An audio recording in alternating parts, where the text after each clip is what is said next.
Somewhere right now, an old man is sitting on the edge of a bed that is not his, in a room that smells like floor cleaner and someone else's medicine, wondering if his children are thinking about him. He is not wondering if they love him. He already knows that. He is wondering if they remember that this morning, as they drove away, he didn't cry. He wanted to make it easier for them. By 2050, 1 in 6 people on Earth will be over 65. That is 1.6 billion elderly people. The majority will outlive their family's capacity to care for them at home. India has over 15,000 registered old age homes today, double the number from 15 years ago. In a country where placing a parent was once considered the deepest possible shame. In the United States, 1.3 million people live in nursing homes on any given day. In China, despite a sacred cultural ethic of caring for parents, over 4 million elderly people now live in residential care facilities. These numbers are not a moral verdict, they are a mirror. But here is what those numbers cannot tell you.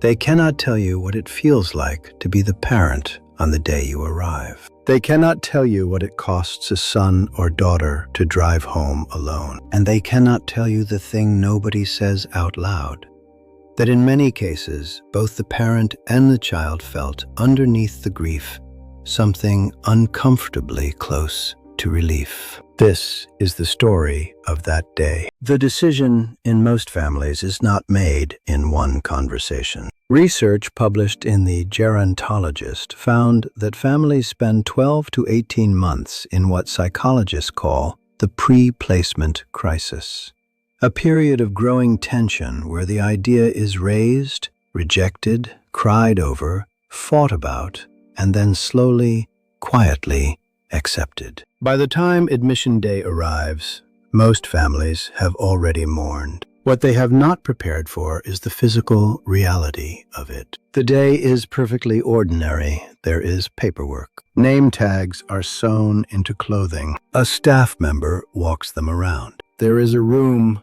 with a window. Someone makes tea. And somewhere in the middle of this ordinary sequence, the family member who brought them says, "I should get going."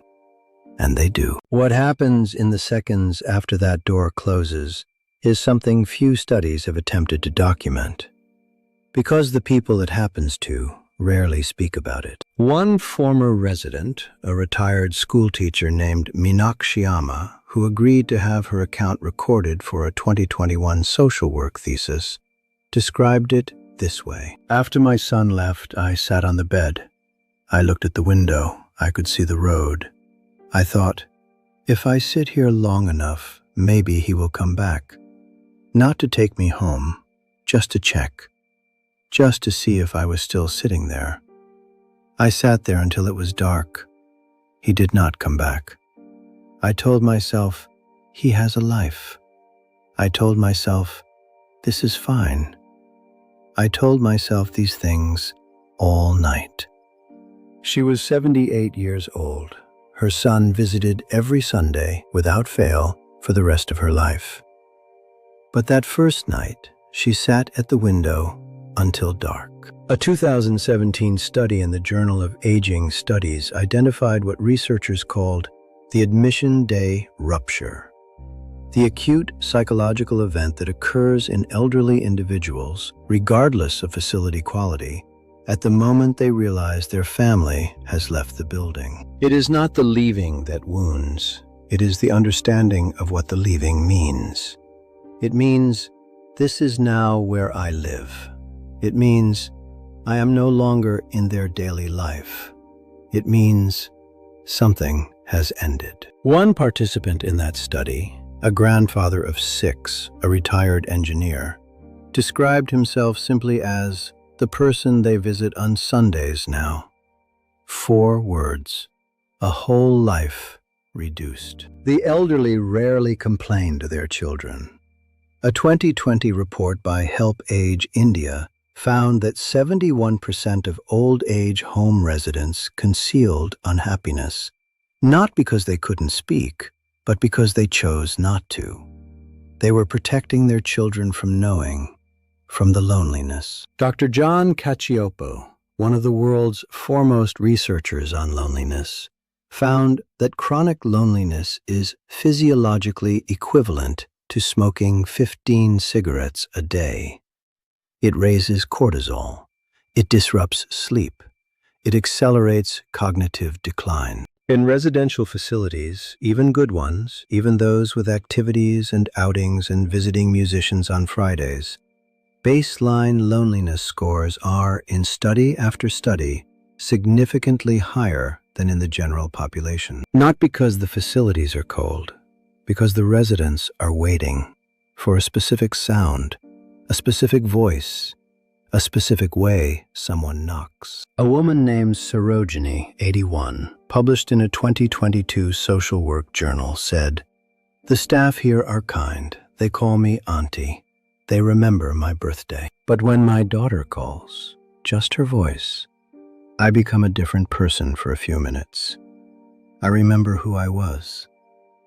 Then she hangs up, and I have to come back here." A 2018 study from King's College London found that 42% of care home residents reported feeling invisible.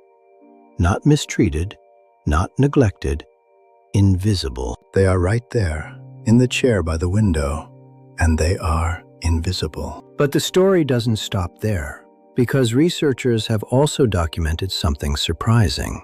Some residents describe the care home not with grief, but with something resembling release. A 76-year-old man interviewed at the Tata Institute of Social Sciences in 2019 said, "At home, I was a problem.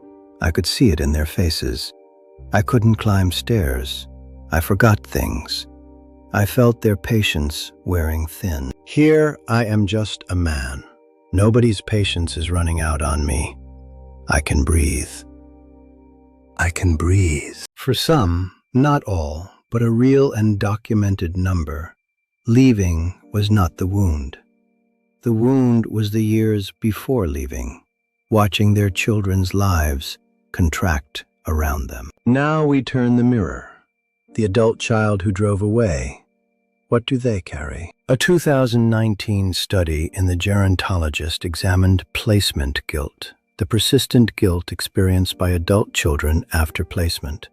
They found it did not diminish with time. Unlike ordinary grief, which follows an arc of resolution, placement guilt tends to remain stable or intensify over years. Because the parent is still alive, the relationship is still active, and every visit is both a repair and a reminder. But here is where this story refuses to become a simple condemnation. A 2021 American study found that 65% of family caregivers who placed a parent had been providing full-time, unpaid care for more than 2 years before placement. 41% had experienced clinically significant depression. 37% had lost employment or reduced working hours. 28% reported their marriage had been severely strained. They were not abandoning their parents. They were drowning. A therapist interviewed in a 2020 BBC documentary said plainly, "I have sat with people who feel monstrous for placing a parent. And when I look at what they were actually managing, I want to ask, what were they supposed to do instead? Name it. Give me the alternative. Because most of the time, there isn't one." The alternative did not exist. Not because love ran out, because life ran out of room. This is the part of the story most often left out. We have built a cultural narrative that places the weight of failure on the family, on the son who moved away, on the daughter who chose her career. What we rarely examine is the structure that made those choices necessary. The global economy demanded labor mobility. It demanded young people leave their hometowns, their extended families, the neighborhoods where grandmothers sat on porches and there was always someone nearby. It replaced those networks with nuclear families, 2 earners, both working full-time, often in cities far from their parents.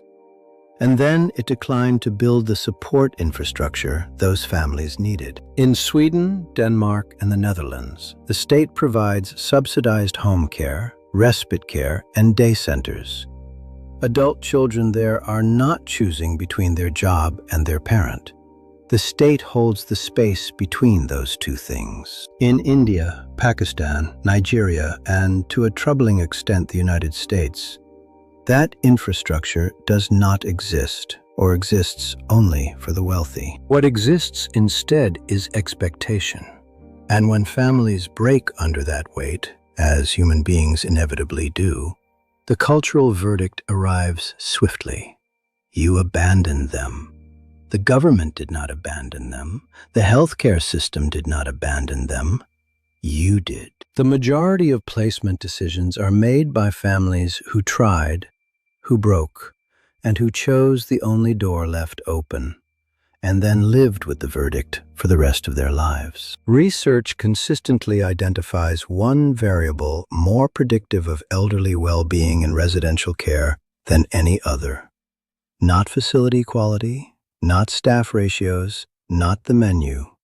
Frequency of family contact. A 2020 meta-analysis of 47 studies found that elderly residents who received at least one family visit per week showed significantly lower rates of depression, anxiety, and cognitive decline.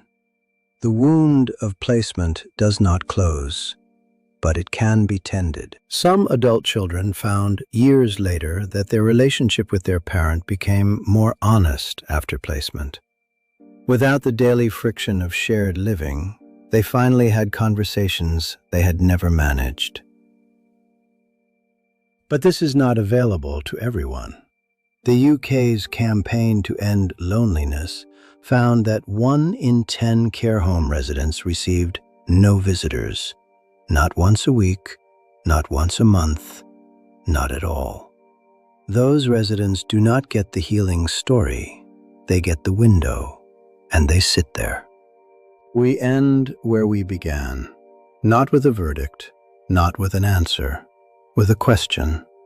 What did we build, and what did we fail to build, that made this the only door left open?